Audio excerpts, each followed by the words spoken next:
And now to a months-long battle between residents and the city of Miami Beach over planned short-term rental hotel properties. Neighbors pushing to get city leaders to reconsider the project, but officials say they were approved by the book. Local 10 investigator Amy Viteri looks at how the fight is now turning personal. They're right there. That's where the workers go in and out. Dr. Becky Houchin-Bemis hoped this was where she would spend her retirement, in Miami Beach's south of 5th neighborhood.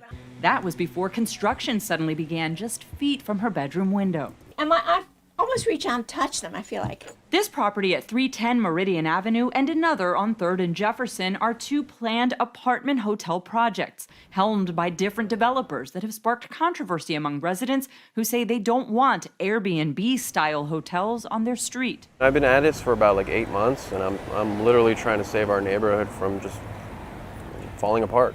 And because if these projects are allowed to continue, it's going to be devastating. Neighbors say it's not just about the trash and crime they fear these projects would bring, but also how the city went about approving them, a process they say left residents completely in the dark. Well, they certainly looked at the code as part The city's planning department administratively approved plans for both properties through a streamlined review process. But residents argue the scope of the project required review by the city's Historic Preservation Board and notice to the public. And they said they streamlined it. What they did, they got rid of my due process. As a resident, I have a due process.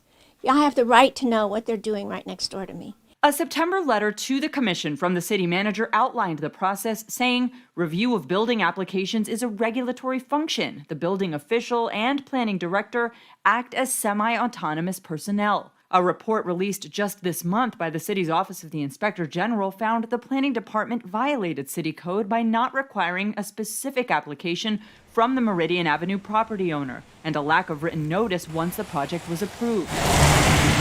Then last week, the Historic Preservation Board agreed to largely pause the Jefferson Avenue project until further review in March. There was no notice given that there was going to be a hotel in the middle of our neighborhood. Neighbor David Suarez launched a website outlining issues with the projects, among them noise, parking, and safety concerns.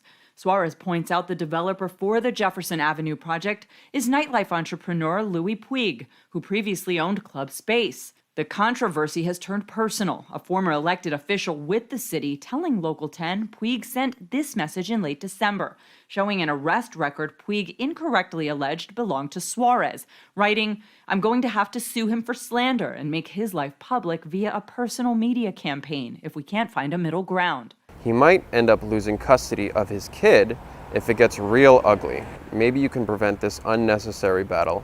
So I perceive this to be a threat, not only to me, but to my son.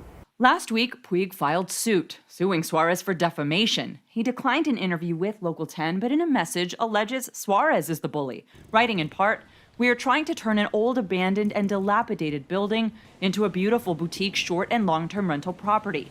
Mr. David Suarez is using his South of 5th neighbors to bully the city and its employees, and he has chosen to defame me in order to prove his point." It's impactful. It's impactful on the community. And so, we should have had the right to oppose this, and we were deprived of that. Amy Viteri, Local 10 News. Well, the city commission was set to review the inspector general's report on how those projects were approved, but there won't be any new apartment hotels in that neighborhood. Last year, the city banned any similar projects in the future after hearing resident concerns.